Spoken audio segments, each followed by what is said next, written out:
Hello again, and welcome to I Want to Talk About You with me, Tim Russell, the podcast where I have interesting conversations with interesting people, or at least I try to.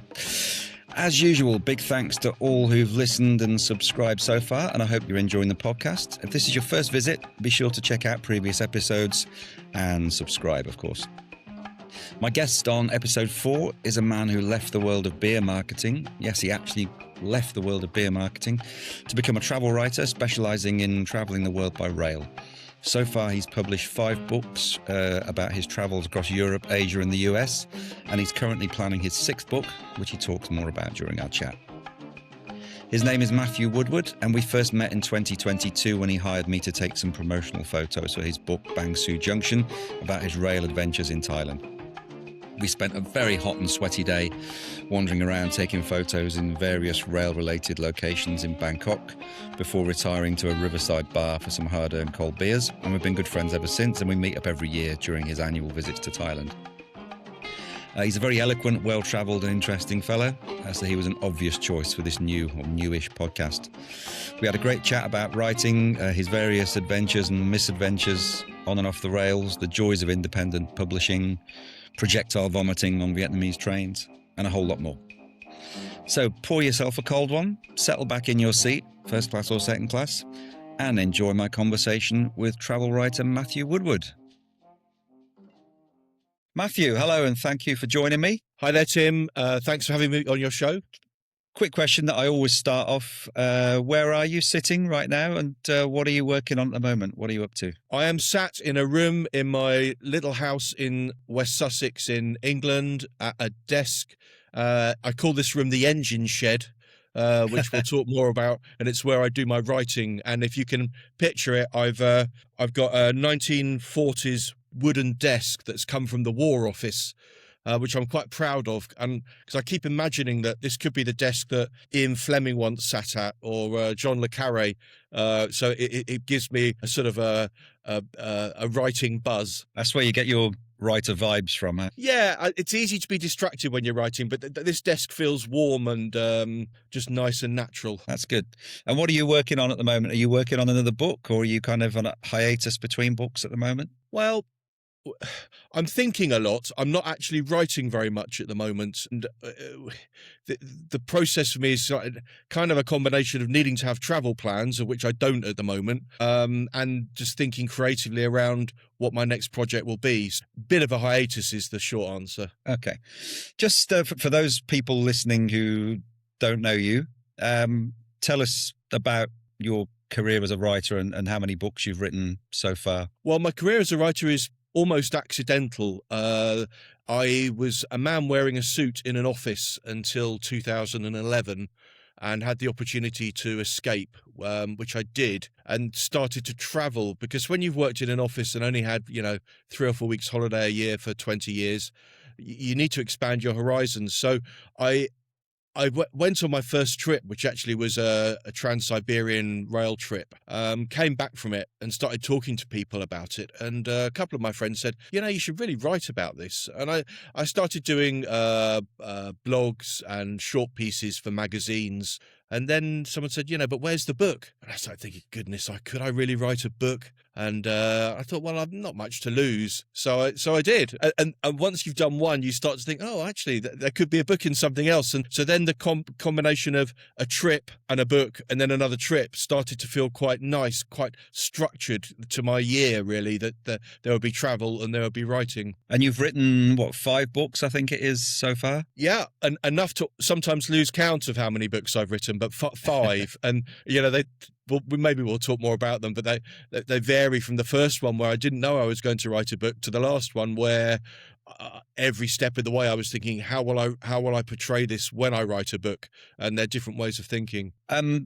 So you've written about the Trans-Siberian Express. You've written about traveling all the way from, I think, Edinburgh to, was it Singapore? Yeah. And you've also traveled around the US by train as well. And your most recent book, the one that brought us together, of course, was your book in Thailand. Bangkok Junction, which, I mean, I loved writing it, and it just was hampered with the COVID situation, and it could have been so much more if any of the borders have been open. But it was nice in a way to be focused at a microscopic level, but a national level in Thailand rather than multinational trips, which is what I write about a lot of the time. Yeah, how was that different to your other trips? Because obviously the other trips you're passing through multiple countries, or you're traveling around a huge country like the US, whereas Thailand, and particularly its rail network, is relatively small. Was it more of a struggle to find stuff to write about, or was it so interesting and different in Thailand that there was plenty for you to get your teeth into?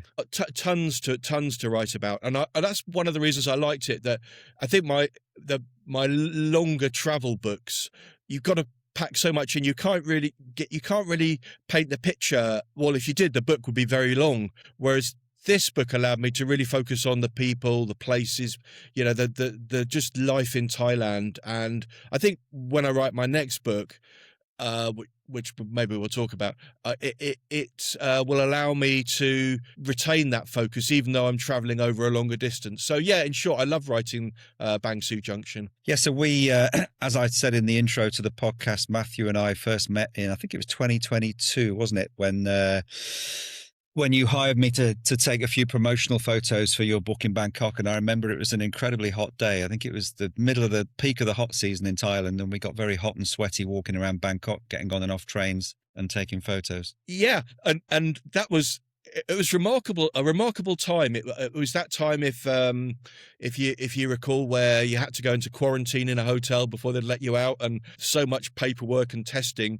And I remember meeting you, and we had a sweaty. Well, I was sweating. You probably weren't, but hopping along the railway lines, trying not to get run over by trains, and getting some photographs. And I think that's another part Talking of sweat, I was looking through the pictures that I took of you to do like the cover for this podcast, and it was a struggle to find one on which you don't look really sweaty, actually, because you were sweating a lot that day. I do sweat. I mean, I don't live in the tropics like you, so it takes me a few weeks to adjust to the climate. Well, we'll talk a little bit more about the Thailand book later. Let's go back into the past, and talk about your childhood. When did your love of trains begin? How did you first get interested in trains? Is it something that's been with you since childhood, or was it a recent thing? Well, like many small boys, I had a model train set, a model railway, which was quite important in the 1970s to give it some context.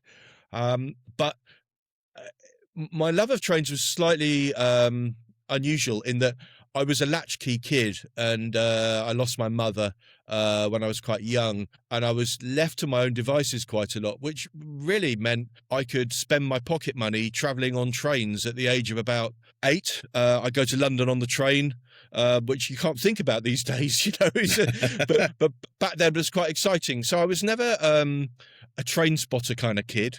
Not that I'm having a go at train spotters, but I was kind of the person that realised that a train was a remarkable way to get from A to B.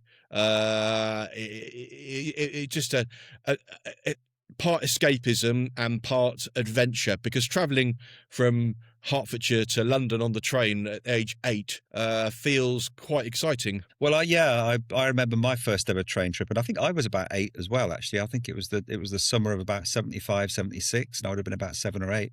And I was staying with my grandparents for the weekend, and they got me up early on Saturday morning, which was quite unusual for them. And as a surprise, they took me to London by train, and it was I just still remember it as being one of the most exciting things of my young life, because obviously I'd seen trains a lot on TV, and I was a bit disappointed it wasn't a steam train. It was just a boring electric train. But it was just so incredibly exciting, much more exciting than getting on a bus for the first time, or even than getting on a plane for the first time. Oh, what part of the UK was that in, Tim? I'm from Coventry. Okay. So Coventry then still has the same station. As you know, Coventry was kind of largely destroyed during the war, and a lot of the city was rebuilt in sort of 60s brutalist style. So it's got this very sort of concrete square brutalist railway station, which I think is now probably a listed building. And even though it wasn't your classic huge like vaulted railway station, I was just so incredibly excited at going there for the first time. It was amazing. Yeah, my experiences were on I think they called it the Bedford Midland line, didn't really go anywhere exotic. And I used to live in a little village. Well, it's a town now, but it was a village then. And I actually used the trains that stopped in my little village were the commuter trains, the ones with the suicide doors, if you remember those, where every little compartment had its own door. Health and safety kittens these days to have that. But I used to actually take a train 2 stops to my nearest city, which was St Albans, if you call that a city, it is,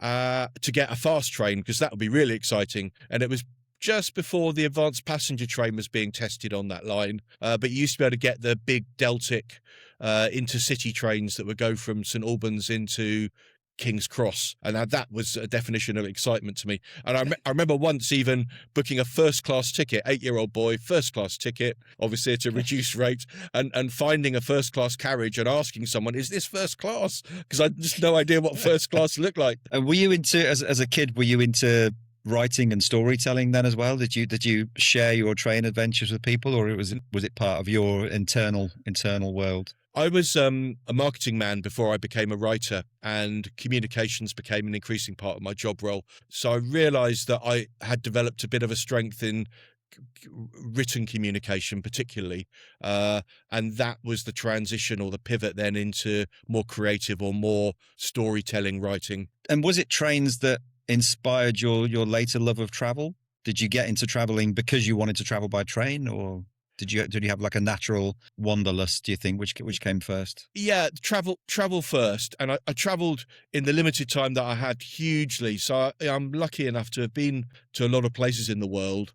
But having more time, the train became more an interesting way to travel. So, Trans-Siberian, can take a week to cross Siberia, and I wouldn't have been able to devote a week of time to do that before. But once you've unpacked that and you're on a train, it's so much more interesting than travel by plane. It sort of became a reason to travel in its own right. And the more I started doing that, the more I was then, when someone said, "Well, why don't you go to such and such a country?" my first question would be, "Well, what's the railway like?" So I became railway focused. I didn't start out as a railway person. So when you're looking at a destination, not so much to write a book about, just to travel to, you're thinking rail first, yeah?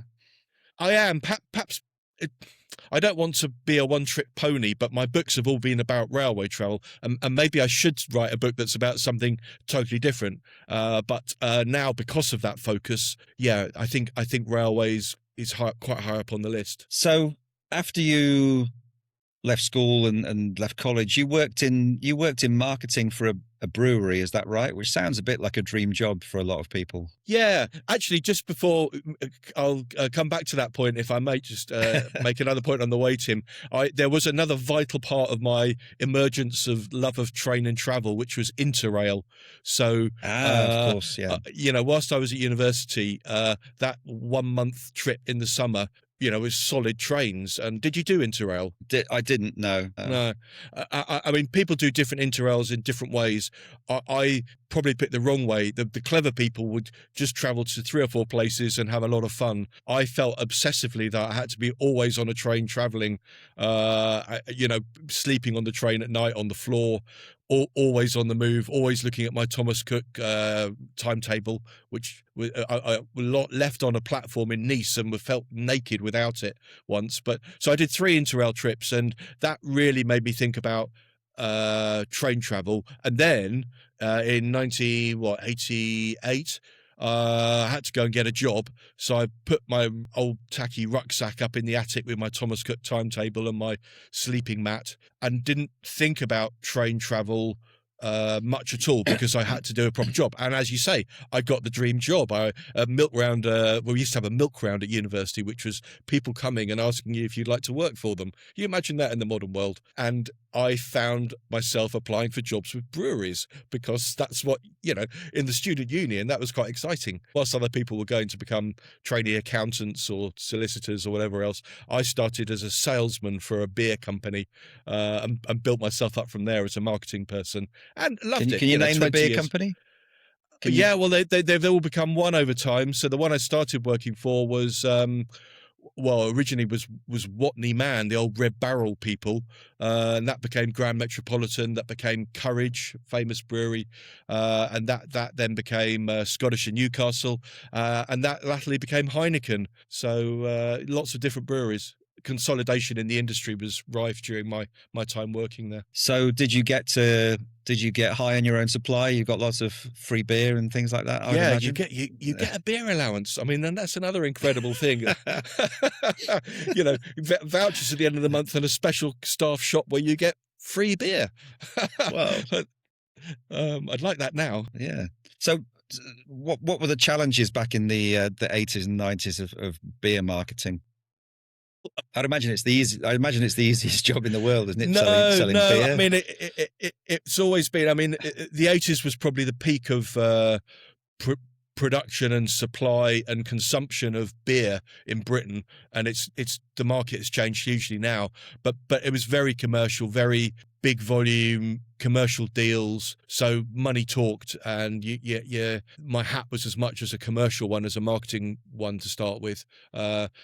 Coming on later in my career, I was more about retailing and running pubs, but in the early days it was roll your sleeves up and sit in front of a bunch of businessmen and do a deal. Okay. And you ended up working in Scotland, didn't you, for a few years? Yeah, Edinburgh was the spiritual and physical home of Scottish and Newcastle, which very famous, and the city had several breweries. They're sadly all closed now, but that was a really interesting place to work. Because that used to be the smell at Edinburgh. I remember going to Edinburgh the first time, and you could smell the breweries because there were so many breweries there. It was famous for it, wasn't it, Edinburgh? I'm glad you said that, Tim, because that was my experience as well. Just waking up in the morning and saying, and at first it smelled like, I can say it now because I don't work for a brewery anymore, but it smelled strangely like cat food or something odd in the air. And then I realized actually that is just the natural smell of the fermentation, the brewing of beer.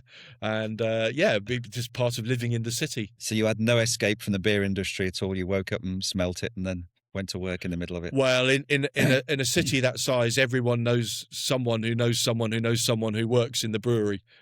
So you don't really get much escape from it. And have you've been to Edinburgh more than once, or? I have, yeah. Yeah, I mean it's a great social city as well, and you're always out in the bars, and the bars are selling your beer, so you kind of take your work home with you. And how long were you doing that? When did you decide to quit and become a full-time writer? 2011, I had a natural opportunity to make myself redundant and leverage all that time working. It just seemed too good an opportunity to pass. So I didn't quite know what I was going to do. I started doing a bit of marketing, and then, but I wanted to travel. So again, the writing came after the decision to escape, which I'm not sure if I'd actually had said, to the personnel person in my last job, I'm going to become a writer, they probably would have looked at me like I was a madman. But I didn't tell them that because I was just sort of leaving, not saying what I was doing. So, yeah, I'm not saying writing was an accident, but it wasn't planned. So your plan was just to take some time off, travel and work out what was coming up next. Yeah, I mean, I probably in the back of my mind would have thought, well, I can always go back to work if this doesn't work out, and I haven't had to. I have done a few contracts, but I'm mainly focused on writing. So your first book was about you traveling on the Trans-Siberian Express, and reading that book, it often comes across that you were probably less well prepared on that trip than you were on subsequent trips. Like you didn't always seem ready for the cold and the bureaucracy and things like that. Would you say that was the case? You look back on that now and think you didn't really know what you were doing? I definitely didn't know what I was doing, and people tell me that's what makes the book so much fun, because really it's me exposing myself as an idiot who is not yet understanding how to do things. And I look back on some of the things I did at that time. Give you an example. The first train that I took was technically called the Trans-Mongolian. It was the trip from England, but then to Moscow and to Beijing through Mongolia. And that involves using old Chinese carriages. Most of the Russian trains on the other routes now are using very modern Austrian built carriages. They're really nice. But this old Chinese train has a whole life of its own. And one of the biggest problems that you encounter on a Chinese train in Siberia is it's too hot, because they have a samovar inside and a burning coal fire to heat the place. And it can be minus 25 outside, but plus 25 or more inside. So like a 50-degree difference between outside and inside. Well, I could cope with the cold, because you can dress up when you leave, like going into outer space. But I couldn't cope with trying to sleep in 30 plus degrees, no air conditioning. And I tried several things to solve this. And one of the things I thought, well, I'll just open the window, which you'd think would be quite straightforward, but the window is bolted shut. So I spent an evening with my spanners unbolting the window, to discover that I hadn't actually unbolted the opening bit of the window, but I'd unbolted the whole bloody window. So the only thing holding the window to the carriage was ice, and that could have gone really badly wrong. So I quickly started reattaching the nuts, but I couldn't quite find where to attach them all. So I still worry about there's a carriage somewhere out there that someone is going to have a very bad experience in the middle of the night, and the window is going to fall out. Well, at least you're taking spanners with you. I mean, that's quite forward planning, isn't it? I took everything with me, and that's another classic me. Kitchen sink, comes to mind. I carried so much stuff, and also I bought a week's worth of food the first time I crossed Siberia, which was totally unnecessary, because, as you know, you can get food on the platform, or there's a reasonably good dining car. But I carried food, I carried spanners, anything I thought about, from my Boy Scout list of things not to be caught without, I had with me. Well, that was my next question, actually. What did you learn from that trip about packing? What would you take with you now? Let's say you're heading off on the Trans-Siberian again, or you're heading off on a long epic rail trip. What would be your essentials? Well, less worried about food and drink side of things now, because I realise that you can just do that on the fly. But I think in the modern world we're very conscious of media and connections. I mean, you can disconnect from life to a degree when you travel, but it's good to have all the modern kit. So I think that would be at the focus, having something I can write with, something I can blog with, a lot of music to listen to, which is another thing that I love to do when I'm traveling on the train, because you have time to listen to music in a way that, well, if you commute in a car, maybe you do, but when you work at home like I do, you're not listening to music so much. So that side is probably at the center of my needs. And then I think having too much stuff just weighs you down. And another great thing about rail travel is talking to other people and meeting other people. So some things become barriers to doing that. So again, I am traveling much lighter as I get old, but I'm still learning. I took a trip from Singapore to Bangkok with a guy, I think Richard Barrow, a couple of years ago. He's quite well known in your parts, and I had a bag which I thought was quite a good size, quite small. He has a little dinky little rucksack, and I think he washes his one pair of underpants every evening, dries it in the night, and puts it back on in the morning. Or either that, or he's got a passport in another carriage with his proper bag. But he makes me feel like I still can't minimally pack. What do they call it? Alpinist, yeah. I can't pack like in an alpine style. I have to have a certain degree of equipment with me. Do you still carry a coffee machine with you? I know in your books you all seem to have a little coffee machine with you. I did on all my big journeys, because the access to good caffeine is variable, and I should in Thailand actually. It's getting better, but you try getting a cup of coffee on a Thai train as an example, and it's generally that horrible 3-in-1 stuff, mixed with hot water. But I know in Thailand, coffee is a big thing now, and I was delighted to see when I was out in Thailand last year that some of the better known coffee concessions are actually on trains now, so you can start to get good coffee. But I went through a lot of coffee machines. I started out with a simple one of just a filter with filter papers and ground coffee, which is great. And on particularly on Russian and Chinese trains, there's always a samovar or somewhere where you can get hot water. So that means there's access to homemade good coffee. And then I started finding espresso style machines, and the one I use the most looks like a kind of a bicycle pump with a coffee pod attachment on the end of it. And if you get the buttons in the wrong order, you just spurt hot coffee all over yourself. It's not a good look, or it doesn't feel good either.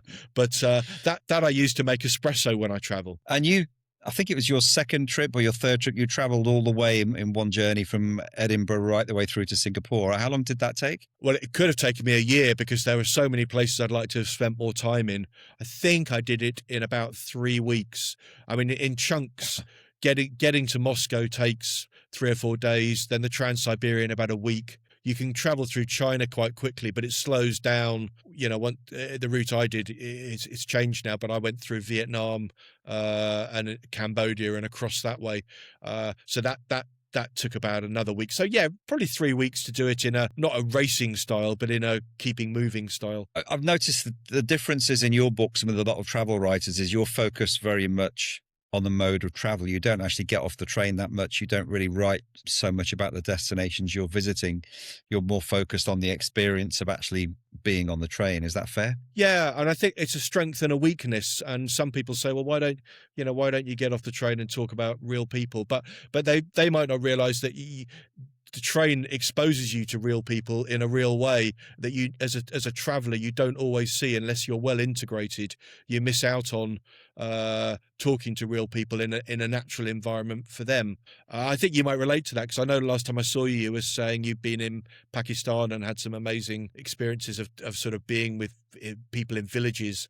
And I think that's maybe similar, obviously different, but similar in that people talk to you on a level basis rather than, oh, there's another tourist, have I got to tell him which way to go, or, where to have their dinner.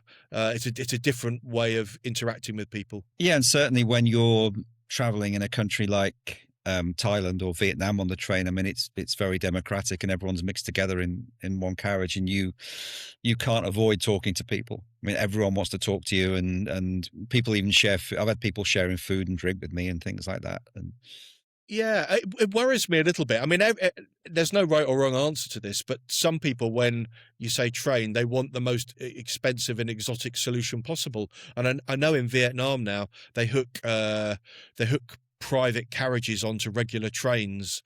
And they're locked doors, so you don't really get to talk to locals as much. So that, I think that's a bit sad. Thailand's pretty democratic still, although maybe we can talk about this some more, but there are some brilliant excursion and tourism orientated trains in Thailand. But you can still hop in third class on a regular train, and the vendors will come around with all the amazing food, and you're sat with real people. I mean, do you chat to a lot of? Are you a chatter on the train? Are you quite sociable, or are you sitting there with your headphones on, buried in a book? Yeah, both, depending on the nature of the journey. In Siberia, there's some people say, well, what do you do for a week on a train in Siberia in the middle of winter? It must be incredibly boring, but that's nonsense. Just endless white out of the window. It's wonderful. It's wonderful. But what you find is, and I'm lucky enough to do the Trans-Siberian when you have your own little private compartment.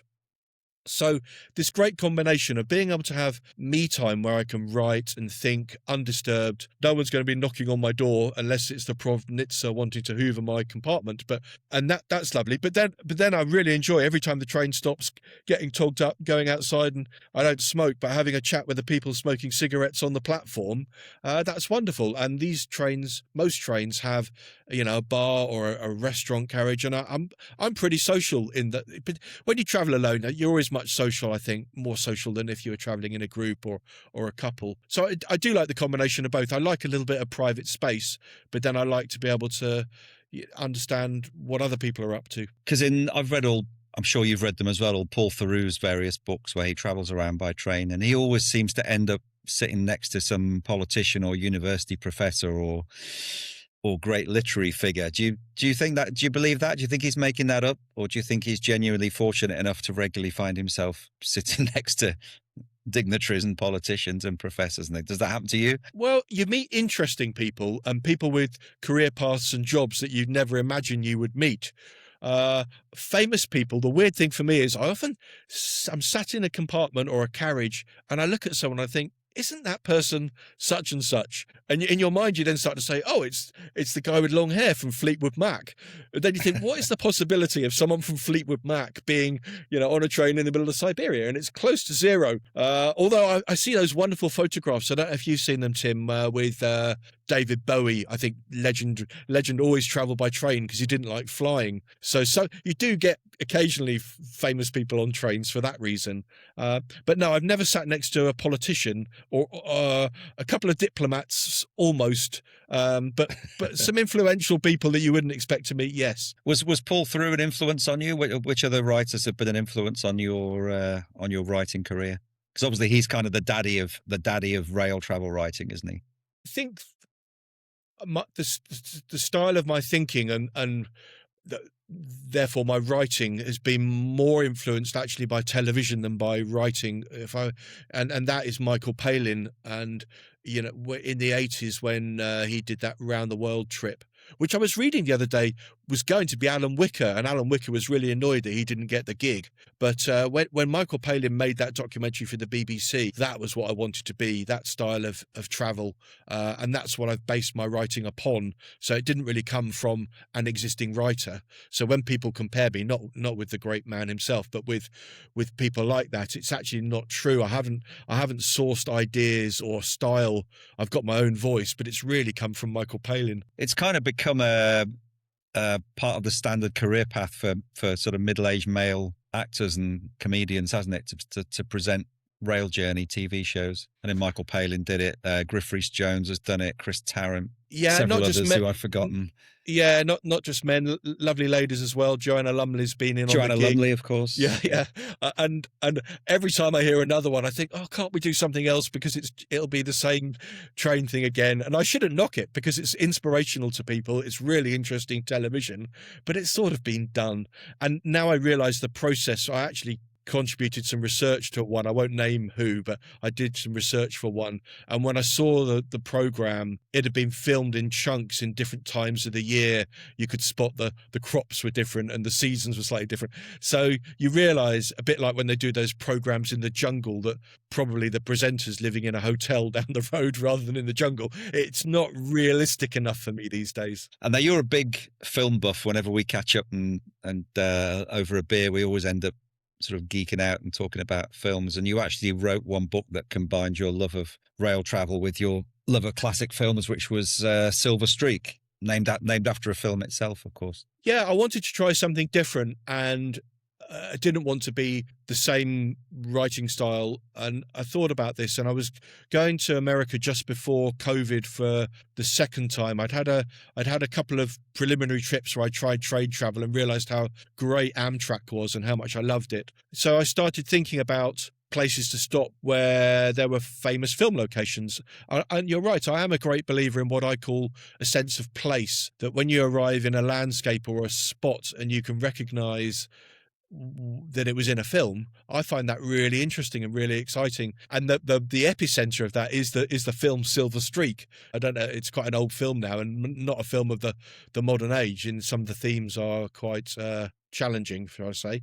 So yeah, Silver Streak was the idea, and I could travel all the way across America from LA to Chicago on this train, and it'll be like Silver Streak, and I love that. What was it like traveling by train in the US? Because it's not a rail country, is it? It's not like, say, Japan or France or Germany where there's lots and lots of rail tracks going everywhere. It seems to be, from your book, it seems to be enthusiasts and amateurs and kind of rail enthusiasts who almost keep it going. Yeah, you're spot on, Tim. The American way of thinking generally is, how quickly can I get from A to B? And that involves going to an airport and hopping on a plane and flying over a lot of places. They call them flyover states, places where people don't actually really visit. So when you travel on Amtrak, you meet parts of society, again, that are slightly different. Retired people like train travel in America. They're not in a hurry. It's great. Certain communities like the Amish, they travel by train, so you meet a lot of Amish people on trains. And other than that, and tourists, you don't meet businessmen. Kids, sort of school kids, school groups, they like train travel as well. And just a little facet of Amtrak is they have a wonderful dining car. most of the network, although it's changed a bit more recently. But in the dining car, it's wonderful. They actually have a reservation system. How many trains in the world do you reserve a table for dinner, and you get your reservation, and they have a thing called community seating. So you don't know who you're going to sit with, but you'll definitely be sitting with some people you've probably not sat with before.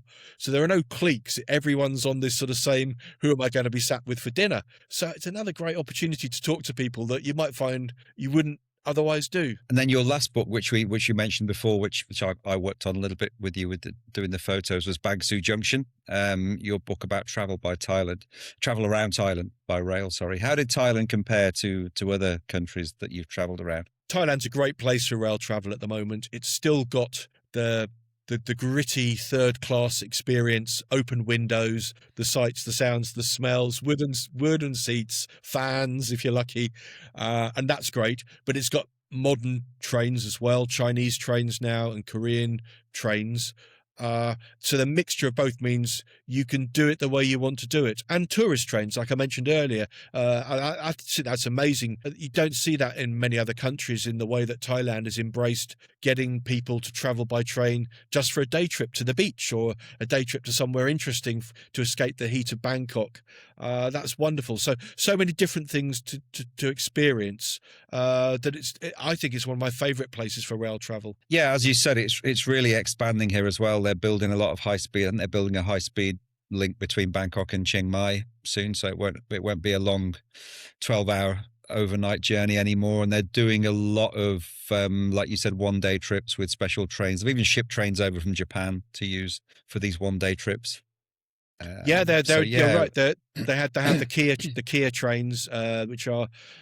It's interesting when you think about Japanese trains in Thailand, because of course I think about the bridge on the River Kwai and the Second World War, and don't forget Thailand actually has 4 or 5 working steam locomotives, of which 2 are Japanese Second World War vintage. That's incredible as well. Steam trains for excursions. Last couple of years I've been coming out later in the year to Thailand, and on the King's birthday we get on a steam train, and it's wonderful. Yeah, they have those at the old Hua-Lamphong railway station where we went last time to do some photos. That's gradually becoming more of a rail heritage destination rather than a working station. So they have working steam trains there, and they have tourist trips going from there at the weekend. It's kind of becoming almost like a rail heritage museum. I was really worried about Hua-Lamphong because it's one of my favourite railway stations in the world. If you've never been, I know you've been, Tim, but if your listeners haven't been, it's got that open feeling of old railway stations. And it's so relaxing. There's lots of space and freedom to move around. It used to have a hotel within it in the old days, and I hope that one day again that's what they'll do with it. But the new station, which is more like a spaceship by comparison, it's like an airport terminal, has none of that character. And I know things need to move on, but it really needs preserving. And I think now people have realised that, and it is recognised as a cultural monument that will be preserved and protected. It is. Well, the fortunate thing is that it was the favourite Bangkok building of the previous king, King Rama IX, and that fact kind of protects it a little bit from the wrecking ball, and it's also really popular with photography. I published a book of photography just from that one station. It's a really popular destination with photographers. They're also now using the main ticket hall for things like ballroom dancing and for showing old classic Thai movies on projectors and things, and for having exhibitions and events and things. So hopefully it's going to be preserved, because like you say, it's one of the most amazing railway stations in the world.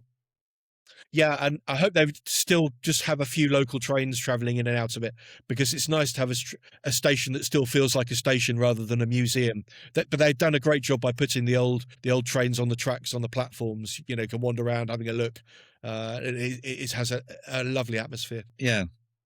What were the most memorable experiences you had on the rail network in Thailand? Well, I used to enjoy having a lovely cold beer in the dining car, but for the last few years that's not been possible anymore. I love the open window feeling of Thailand, and I love looking at Thai railway stations, which are some of the most beautifully kept stations in the world. There's real pride and a real community feel in a lot of railway stations in Thailand. So I do like that.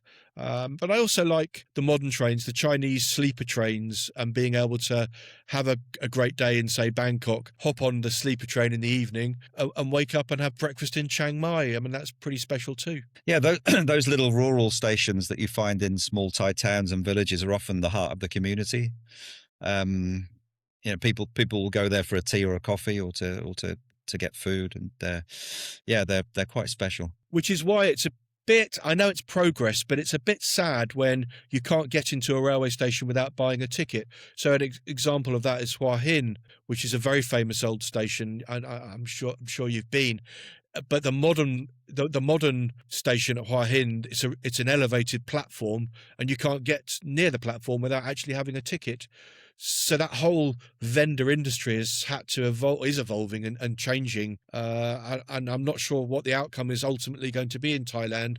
Will they stop people from just going around and hanging out, eating at stations like they do at the moment? I don't know. Yeah, it's the same as the new railway station at Bang Sue. I mean, you've got to get a ticket to get onto the platform. There's no one selling food on the platform. There's no vendors anywhere. Whereas at Hua Lamphong, the old days, the platforms would be covered in vendors. There were even, as you probably saw in my book, there were even hairdressers there, like 3 or 4 times a week. There was a hairdressing school that would come and set up I missed that. half a dozen barbers' chairs on platform 12. Yeah, they would do. They go all around Bangkok to different parts of Bangkok doing free haircuts. But I think 3 or 4 times a week they would set up 6 barbers' chairs on platform 12, and then all these hairdressing students would give free haircuts to anyone who wanted them under the watchful eyes of their hairdressing tutor. It was great. I used to take loads of photos of that because you had these beautiful old railway carriages in the background, people getting their hair cut in front of them. It was incredible. And then, of course, they've stopped doing that now, unfortunately. I would have definitely done that had I known that existed. So I'm sad to hear that it's not doing it anymore. It was great. You'd get rural people coming into Thailand looking for work, and obviously they'd need a haircut, so they'd get off the platform, get the haircut, and then off they go. It was nice. It was very. Sorry to interrupt you, Tim. The trains. They let vendors on in a free way that doesn't happen in so many countries. I see it a little bit in Russia, although I'm sure things have changed in Russia since I was last there. But some carriages, they don't let vendors on, and others they do. So it's nice to be in the part of the train where the doors aren't locked and people are coming through offering services, definitely. Yeah, and you get great food, cold drinks, really good. What is it for you that's just, what is it that makes rail travel so magical compared to, say, road travel or air travel? If you could isolate, say, 2 or 3 things that make it such a magical experience, why do people have this sense of romance about it, do you think? Good question. Part of it for me is I can relax on a train in a way that I can't relax in any other form of transport. I know I'm not going to take a wrong turning or miss my flight. Although I've nearly missed my train a few times, I might add. But that's my biggest nightmare of train travel, missing my train. So I like being able to know that someone else is driving the train, and I'm part of the adventure. I'm not passive, a passenger like on a plane. I'm part of the experience. So that's probably at the heart for me of why I love train travel. Train travel is quite cheap relatively to other forms of transport and is environmentally good as well. And I think also train travel makes me think about destinations that I might not otherwise think about, stopping in places. Particularly, I found that in America. I mean, who goes to Albuquerque on holiday? I spent a week in Albuquerque. I loved the place. It's one of those flyover places. So yeah, combination of it sort of de-stresses me really because I'm not having to navigate, but I'm on the journey. And what have been if you could pick, say, 1 or 2 of the absolute best experiences you've had so far in your years, 10 plus 15 years of traveling around by rail, most memorable experiences? Well, they're all memorable for very different reasons. I'm going to go back to Japan, and that's probably where I'm going to be writing about for my next book. And in Japan, it's such an alienating place, but such a friendly place, as I'm sure you know. And the experience of arriving and getting completely lost in a Japanese railway station in Tokyo, but then finding someone who will actually, a member of staff will escort you to the platform and tell you where to stand so you don't miss your train. I mean, that's always amazing. That happened to me on a train in Osaka. I got on the wrong train. And I went up to the guard on the train and said, "Excuse me, I've got on the wrong train. What do I do?" And rather than just call me an idiot and telling me to get off at the next stop, which is what would happen in probably most places in the world, he wrote a completely revised itinerary for me off the top of his head. He wasn't looking at his computer or his phone or his guidebook or anything. And this beautiful handwriting, I've still got it, telling me which platform at which station I had to get off. He got off at the next platform with me, told the driver to wait, escorted me over to the right platform, and made sure I got on the right platform, on the right train next. It was incredible. I've never experienced anything like that. Yeah, no, I don't think there is anywhere like that in the world, and I look forward to going back to that. But back to your question, I think I'll never forget my experiences on the Trans-Siberian. I know I've written about it quite a bit in my books. That just wonderful routine. It is a bit like a routine of waking up, stopping every half an hour, eating your meals, platform food. It's like going on a cruise maybe, but you're not on a cruise. You're on a train, but you get that routine during the day, and a week just disappears in what feels like a couple of days. And what about the worst experience you've had? Have you had any sort of scary or near-death experiences or negative experiences? I'm sure you must have had a few. Maybe not. Maybe near-death is an exaggeration, but well, I have had one near-death experience, but I used to really fret about that, but then I realized that always makes for interesting writing when you write about those bad experiences. I think the one that has been the most distressing for me was getting very ill on a Vietnamese train, and the Vietnamese people in my compartment not realizing that I was very unwell. And I think I got food poisoning for a rather good seafood meal that I'd had somewhere in central Vietnam. And very unfortunately, there wasn't enough time, as what often happens, and I realised I was going to be sick quite badly.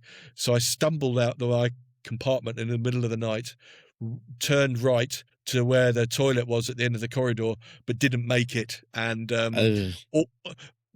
threw up on someone, or not in the way you see like comedically, but sort of splashed someone and was very ill for several days. You don't want that sort of experience again. But once it's happened, I feel stronger for it. And you always carry plenty of medicine with you now, I assume. I do. I used to have a massive first aid bag, and I've cut back on that again, because in most places, other than the sticking plaster and something to sort of bung you up, you can normally get stuff in towns from a pharmacy.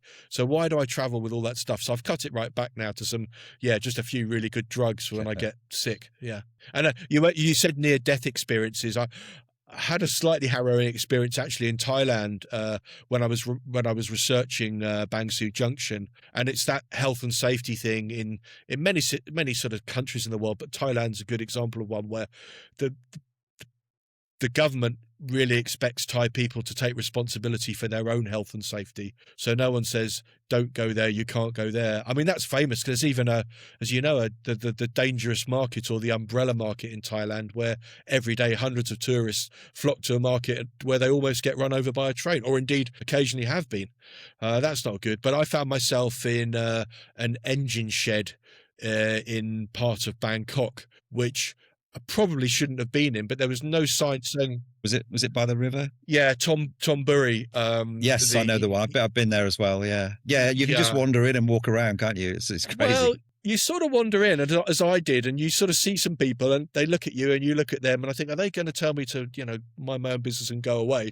And they don't. And I found myself in the engine shed, which is really slippery, with sort of like oil on the floor and lots of half-built locomotives around you. And lo and behold, suddenly there's a diesel locomotive coming in on the track that I'm standing on, and there are trains on either side of me, so there's nowhere for me to go.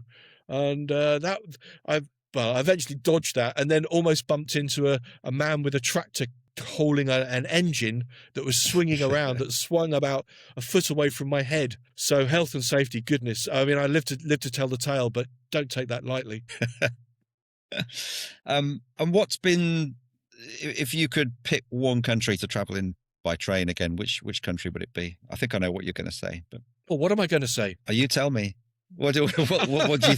What's your dream? The ideal railway travel destination for you? Well, one that I've not been to before too much. So I'm always have an eye to places that I've not been to before by rail. I've on my list at the moment. I've got Taiwan and South Korea are places I've never been to. So I'm looking forward to doing that. I know you've been there. Did you do train trips there? In Taiwan? Yeah. Yes, we did a couple of train trips, very, very short. We just went from Taipei down to Sun Moon Lake.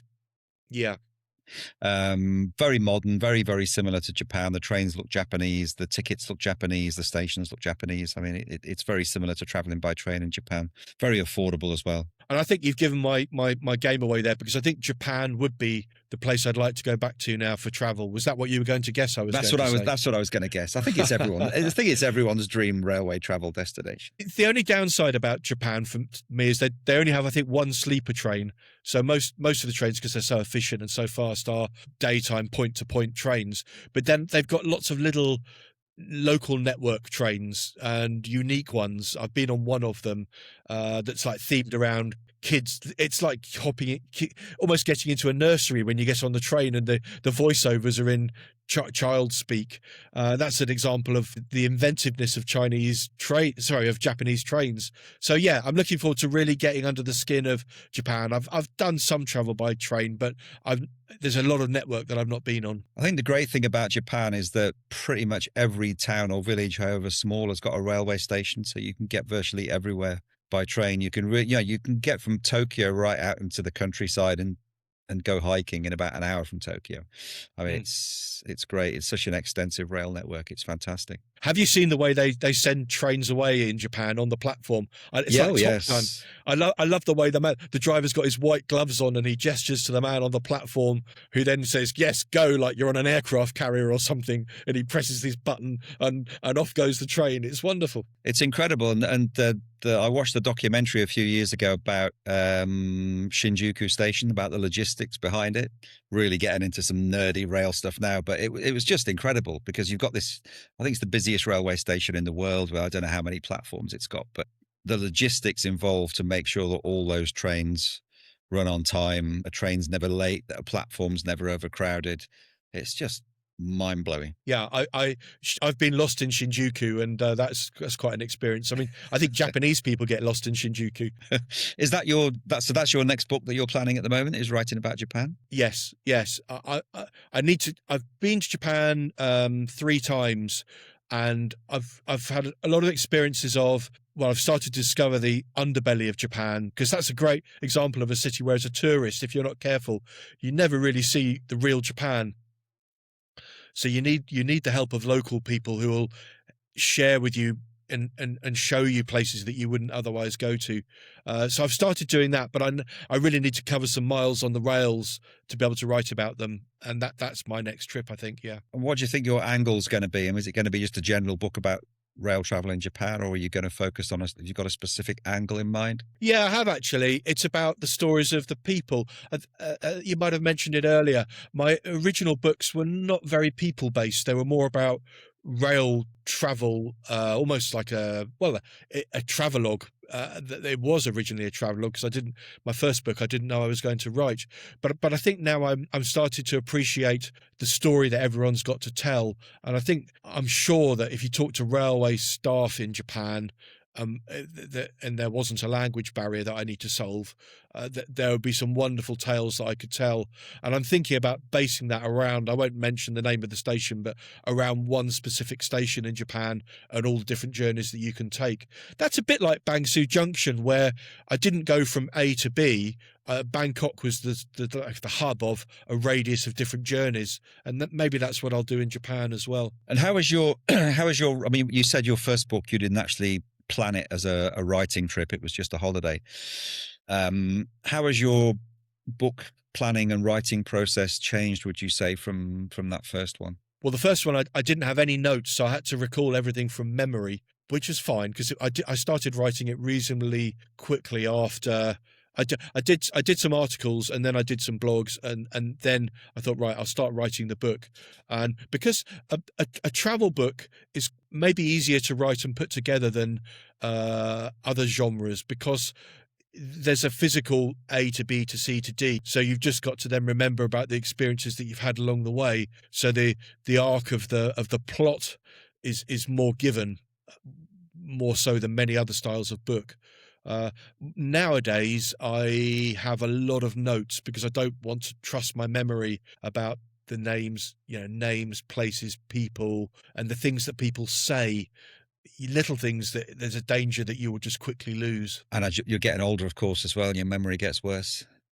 Definitely. I know. I I know, know all I know about that. some people carry I've never tried it. Some people carry like a dictaphone, like a recorder to record conversations with people.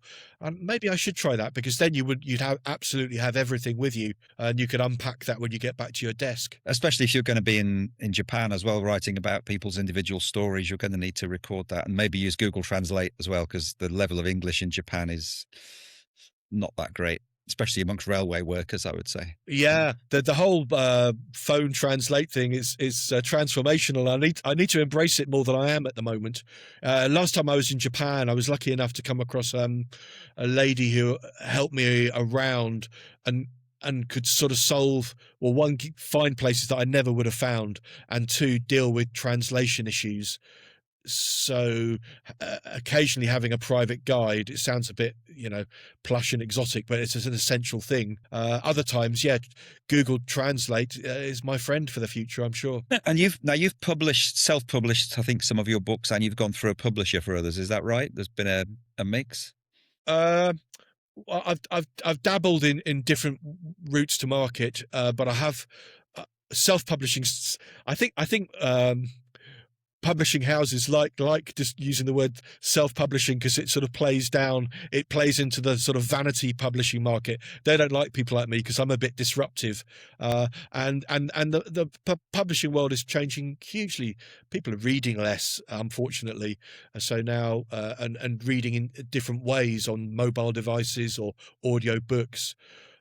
So I've settled with a way of using Amazon as my major partner, and KDP is a company they own that helps me publish my books without having a conventional publishing arrangement. And I know you've got your own experiences of this too. The downside of it is that you see less of my physical books in bookstores, which is what conventional publishers control. The upside of it is that my books are freely available in most countries in the world and can be delivered to people's letterbox in just a few days. Yeah, I've gone down both routes. I mean, I had a photography book published via a publisher. I've done a couple of self-published ones. Like you say, the self-publishing route makes the distribution a hell of a lot easier. I think the quality of the end product, particularly if you're publishing photography books, was much better going through a publisher. If I look at the self-published photography book I did, the quality I wasn't too happy with it. But going through a publisher, the quality was amazing. What would you advise to someone, if there's someone listening to this now who's thinking about writing a book or has written a book? Would you advise them to go ahead and self-publish, or would you advise them to hawk it around publishers and try and get published, which obviously isn't that easy? I would definitely go self-published. I'm using the wrong term, independently published. My one piece of overriding advice would be get a good editor, because that would be number one thing. And number two would be get someone to design a really good cover for your book, because I see unfortunately so many books that are out there that have been published independently, and they've, a spelling mistake is very distracting and gets in the way of the reader.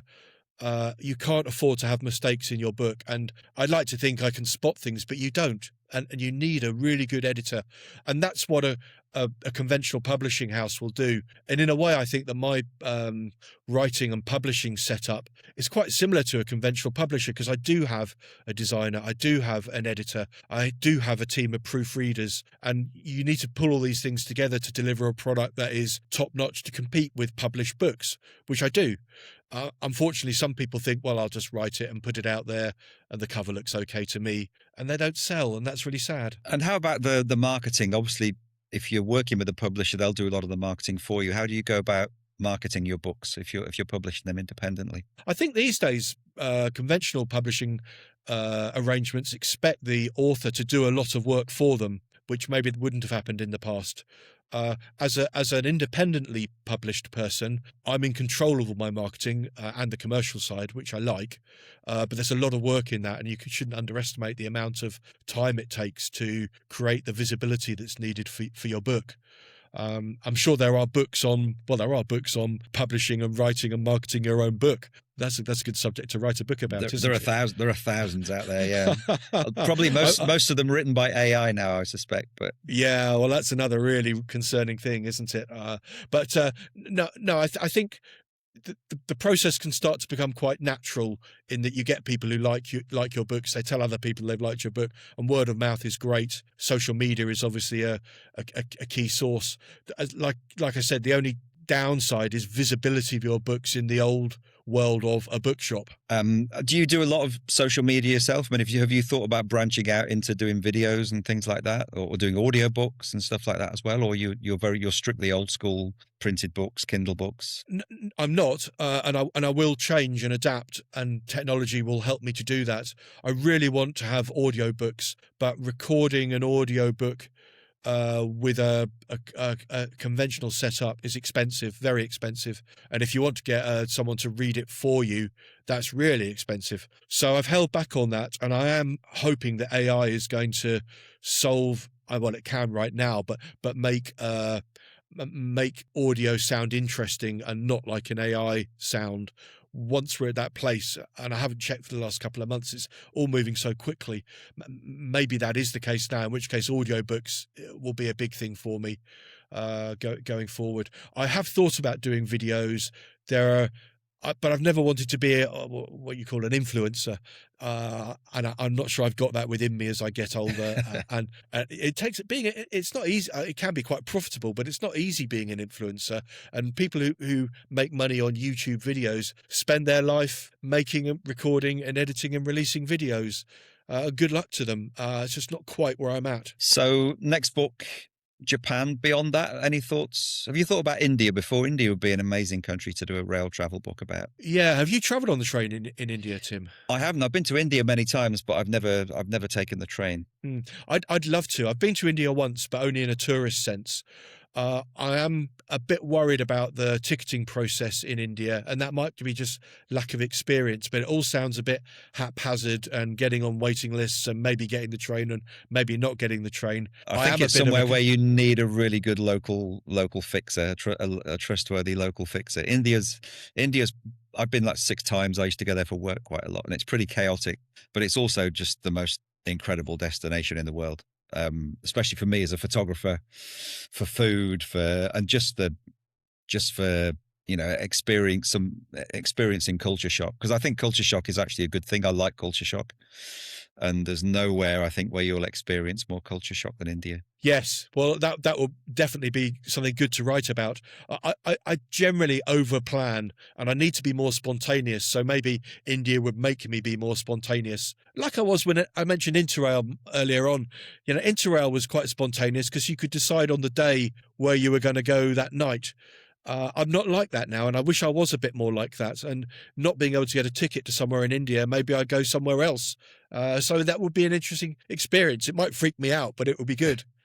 Well, that was going to be one of my last questions was, when you're planning a trip, are you very, very anal about planning everything down to the last detail? Do you go with the flow a lot, or is it kind of a mix? I guess if you're planning a book, you've got to be quite anal, haven't you? Because certain things you've got to cover. Yeah, and with a long journey as well, you've had to arrange visas, red tape, accommodation sometimes in advance. So falling off the plan is the worst place you can be. So I'm over prepared, just as a product of what I'm doing. And I wish I didn't have to be like that, but I am. So I tend to get everything organized as far in advance as I can. And I have a written plan, a daily plan, and sometimes even things during the day are planned. And when are you off to Japan to start work on the next book? Have you got that planned yet? No, but I will be traveling east, as I inevitably do later in the year, and I think I might plan. I'm worried that I won't be able to afford to spend 2 months in Japan. Not even sure what do you know what the visa situation in Japan is? It's visa free for the UK, and I think you get a month, which might be extendable like it is in Thailand by a month. Japan's actually not that expensive. I mean, it's more expensive than Thailand. But you can't get $1 or $2 meals on the street like you can in Thailand, but you can get really good food for £5 or £6 a meal if you know where to go. Beer and wine's pretty cheap. Hotels outside Tokyo can be pretty cheap as well. And of course, if you get the Japan Rail Pass, of course, then it's and you do a lot of trips, then that works out really economical as well. Yeah, I had that last time. That's brilliant. They might not let me in, of course. The last time I arrived in Japan was on a ship from Korea, and I arrived in this port, walked down the gangplank, and they inspected my luggage and found someone had given me, for some bizarre reason, a box of mustard powder, and I had some plastic and I had some plastic wraps to put food in, and a knife. And I think they thought I was a drug dealer or something. I think they use the word narcotics quite a lot in Japan. So that I was detained for I don't know, it felt like a long time, but it was probably half an hour. And then they asked me, well, what are you doing here? And I said, well, I'm writing a book. And they released me in about 30 seconds. So hopefully I'm not on the computer as a bad boy. Yeah, well, the first time I tried to take the high-speed railway in Laos about 4 years ago, I forgot I'd got like a 15-inch machete in my bag, and I didn't realize that on those new Laos stations, they're actually airport style. So you've got to put your suitcase through security screening, and I'd been given this beautiful machete by a blacksmith in a Hmong hill tribe village in Laos, which I'd completely forgotten all about. And of course, this went through the security screening. These alarms started going off, and they were, sir, open your case. And of course, they pull out this massive machete, which I was about to take on the train, which of course was confiscated, which was a shame because it was beautiful. But anyway. I've lost several Swiss Army knives on Chinese trains. In fact, luckily I went to a watch exhibition and met Victorinox, and they actually presented me with a replacement knife, which was very nice of them. But like you say, on the Lao Railway, it's even tougher than an airport. You're not even allowed to take deodorant in a container on a Lao train for fear of you using it in a James Bond style to spray fire on something. That's a good. That might be a good destination to write about as well, Laos, and how the railway, the modern railway there has changed travel in Laos, how it's affected the lives of local people. There might not be a full book in it, but certainly there might be a good article in it. Yeah, you're absolutely right, and that's true also of a book I wrote called The Railway to Heaven, about visiting Tibet, and the same situation there with the Chinese. Influence, involvement, ownership, however you want to describe that, fundamentally in some ways has improved life in Tibet and not in others. And I think the same on a different level is true in Laos. It's changing so quickly, and now that the Chinese funded railway has been built, Chinese tourism is just going ballistic in Laos and changing the nature of the place. Just the other day, I don't know if you heard, in Britain, the new arrangement is that China is now going to be visa-free, or is now visa-free for it is now visa-free, yes. Kingdom. So actually, it opens up a whole new way of getting on the train in Bangkok, going to Nong Khai, over into Vientiane, Lao China Railway, and up to Kunming for the weekend. So there's a whole new set of possibilities. Excellent. Well, thanks, Matthew. We've done about 70 minutes, so I think we've just about exhausted everything we've got to talk about. I'm sure we could talk more about films and music and beer for the next half an hour, but it might not be so interesting for people listening. That's enough railways for one day, or you don't play with your train set now. Yeah. Well, thanks so much for joining me. Anybody who wants to buy Matthew's books, they're all available on Amazon. Is that right? Yeah, Amazon, or if you want a place to just have a think about what I'm writing about, I've got a website as well, Matthew-Woodward.com. You can find a link to Matthew's website and all his books in the description area of the podcast as well. So if you're interested in finding out more, which of course you should be, then click on those. Thanks for having me on the show, Tim. That's been really good. Massive thanks for joining me. It's been great. And chat to you soon. Thanks for joining me. Pleasure as always. Big thanks to Matthew for joining me and for being such an entertaining guest. Really enjoyed that one. If you'd like to know more about him or read some of his books, then check the links in the podcast description. And please make sure to like, share, and rate this podcast on whichever platform you're listening on, because it really helps with exposure. And also subscribe to stay informed about future episodes. If you want to collaborate, either as a guest, advertiser, sponsor, or any other ideas you may have, please email me on iwttay.podcast@gmail.com. That's iwttay.podcast@gmail.com. Look forward to hearing from you. Join me next time when I'll be talking about a subject very close to my own heart with adult ADHD expert and public speaker Michael Ruffin. See you then.